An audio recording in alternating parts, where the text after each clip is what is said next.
We understand that you're a bit tired, so we're going to make sure that you're going to do some practical work during our sessions. And this is a session that is very much planned jointly by us. And we are not mentoring experts by any means. We would just like to flag that we're going to do this as a first attempt to sort of integrate what we have learned on a faculty level. So we will appreciate a lot of feedback after this. So with that, I would like to begin by asking, what is a mentor to you? We put something about coaching in there too, because that is a field that is increasing in many settings and contexts. One of the differences that we sort of have discovered is that coaching is about to improve your inner strength, and it's not limited. An arrangement in a mentorship is much more an agreed arrangement that has a beginning and an end and clear rules and regulations around it, and we will walk you through that a bit. We also thought to inspire you after lunch, we will just watch a little clip that for some of you it might be something that you've seen before, depending on how old you are, I guess. Sand floor, sand floor, big circle, sand floor, yeah. Sand floor. Now show me wax on, wax off. Hey.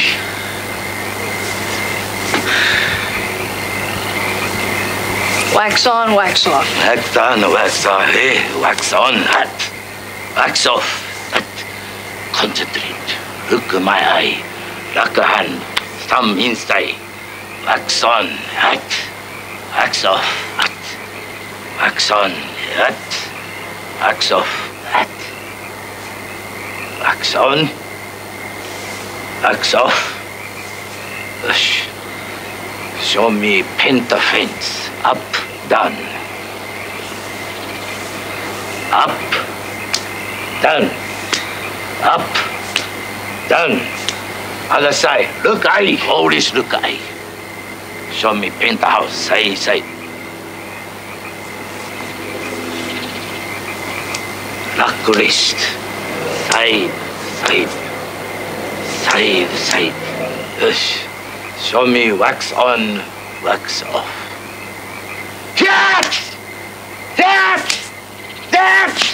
That! Show me penta fence. That! Show me side to side.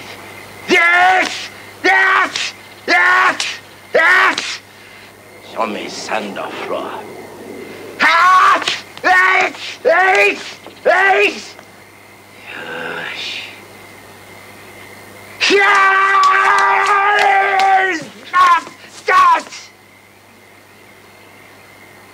Oi. Look eye. Always look eye. Come back tomorrow. Yeah.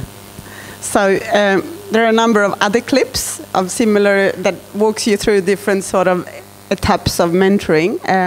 So we will give the link so we can put it on the web so you can consult it later on if you like. But that's just to demonstrate that we are here today to sort of provide a space where you can practice and show rather than doing a theoretical speech and tell you how to do it. So this is a very practical exercise. So we will do 3 things.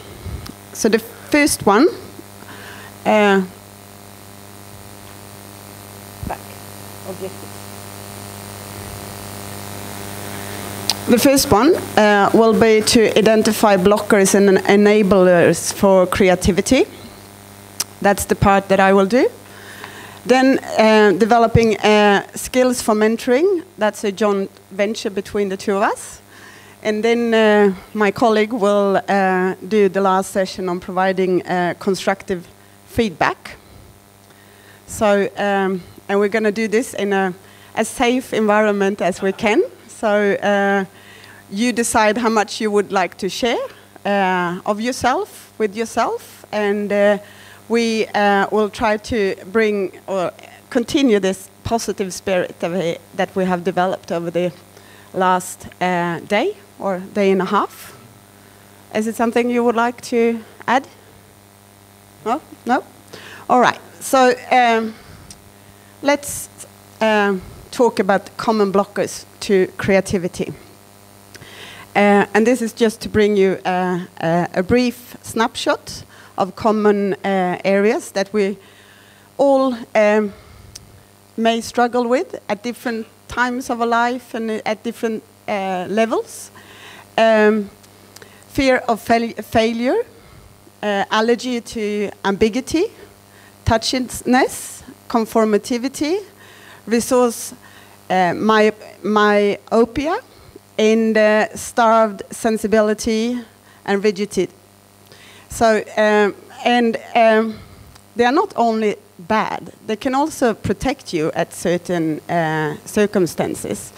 So, just to give you an overview, if we start with fear of failure. So, one of the common causes to this is that we all in our lives have been punished for failing. It could be through childhood, it could be through schooling, all different situations. And we can also be concerned to lose our face in front of others. So that's sort of a cause.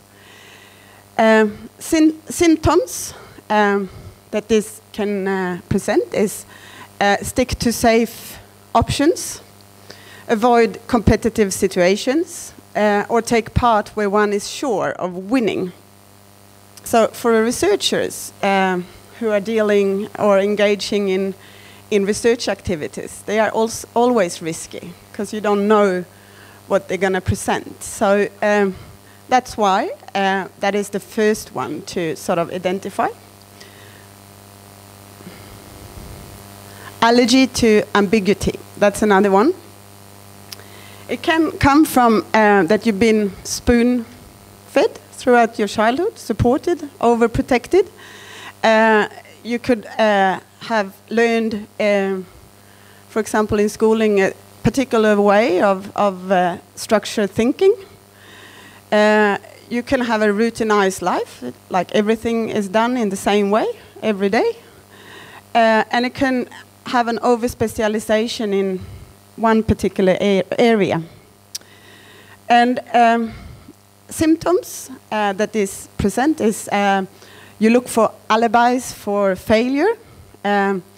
You are afraid, nervous to test new situations, and you have an inability to act unless per plan. So when things appear that needs a more flexible solution, not really there to approach it.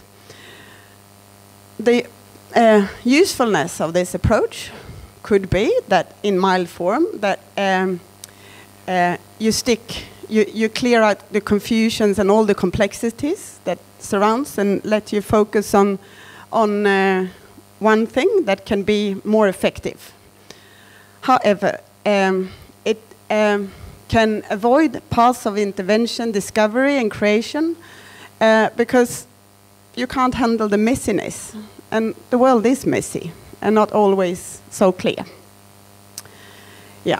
Touchiness is a lack of self-confidence, low self-esteem, and experiences of being rejected or humiliated in the past. So symptoms is that you avoid meeting strangers, or even if they are interested or interesting, you seek flatteners, you hang out with people that would be very supportive to yourself and your ideas, not challenge yourself. You stick to the same old group all the time, not moving and experimenting with others. Coldness to treating persons which challenge you. And a bit of shyness. So it can be useful because it can provide a shield from intruding from outsiders. And academics can sometimes feel threatened through the world outside and things. So it could be useful to just put the shield around you to allow you to stick to your research and your area of work. And a sense of loneliness can be positive for activities that don't require a lot of interpersonal communications. But again, it can impede creative activities that require interpersonal communications. And as we talked over the few days, that research is increasingly transnational in nature, requires a lot of interpersonal skills in terms of how you manage bigger teams, etc. So, yeah. And often people that have this issue are not really good at receiving feedback. It's a herd mentality, walking in the same direction, lack of independence and judgment, so always relying on the older ones, excessive attachment to tradition and dislike of innovations. So conformativity is indispensable for collective existence. So all of us need to conform to various roles in society to make it work. And sometimes it even helps you to get acceptance for a role as a change agent. So you can work within a structure and within your, in your faculty by conforming, but have your own way around to present new ideas. Single track existence, being sheltered from difficulty and lack of experience of dealing with problems. So again, you're a bit protected. Dependent and passive, feeling helpless, and you participate in a very few activities and not many obvious areas of usefulness. So it inhibits innovation, divergent thinking, and risk-taking. Starved sensibilities, that is an over-specialization in activities, single track in life mission, and an ethic of asceticism. So symptoms is that life is pretty dull. Not really. It means that you have a very strict and limited view of asket. You know, yeah, like an emirate, hermit. Yeah, yes. You know, you shield yourself from involvement. In some religions, in the Protestant religion where I come from, there are some people that really have a very strict lifestyle, which inhabits a lot of strict rules and regulations around how you live your life, how you eat, how you engage, etc., etc. Yeah.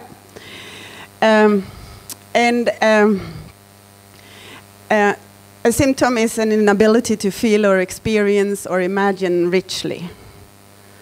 Some neglect of senses, though, can release energy efforts that when you require to concentrate on something very particular and specific, that require just one sort of single mind approach.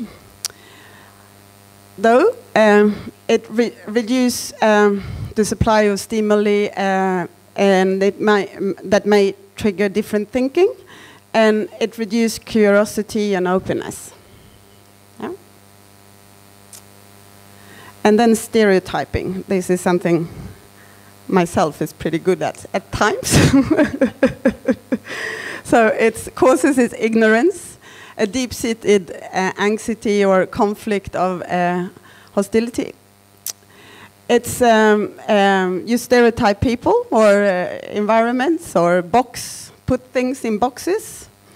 It's a certain level of dogmatism, or you fixate on very particular users, tools, ideas, arrangements, and inability to assimilate new information and change. So when you are in very turbulent circumstances, it can help you to survive and to keep your values, although it can seriously impede growth, experimental thinking and innovation. Yeah. Yes, and then we come to the strategies for how to unblock these. And one is to, as always, to be aware of your own blockages. And most people know pretty much what they are. Perhaps analyze them. Where did they come from? What can I do about them? What sort of approaches are there to unlock potential? It can be helpful to have a good friend, mentor, or somebody you trust to get feedback on those things, somebody that you can talk to without feeling that you risk to go into judgmental relationship. Another approach could be to approach those areas that you are afraid of. So if you're afraid of deep water, you can perhaps walk along the beach and then incrementally walk to deeper waters. Another thing is to reward yourself, or that others around you reward you when you when you make progress, your own progress, and perhaps to set some goals for yourself on how you would like to become a more creative person, right? So this is a little introduction. Any comments, thoughts? Yes, no. Yeah, it's sort of a bit of food for thought, because what we're going to do now is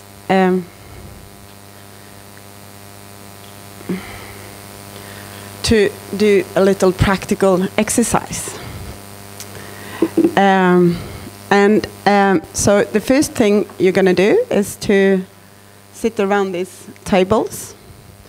You will get a paper here, and then you're going to draw a picture that shows or demonstrates or factors that led you to become a researcher, and possibly a forthcoming research leader. What kind of factors, either individuals, events, that really influencing yourself to become what you are now? In doing so, we expect that it also create awareness of these creativity blocks, because what you are being now is also driven by what happens in the past. So when you meet someone who encourages you, you become being more positive. When you experience bad things or experience bad role models, it might give you a creativity block, which you have now. Those kind of things. But then you identify things into what you are now, and try to see what is the what you call core drivers of you being a researcher. Yeah. So it's still that sort of baseline. So you got 10 minutes. Yeah. Okay. Yeah. We told you that we're going to keep you awake.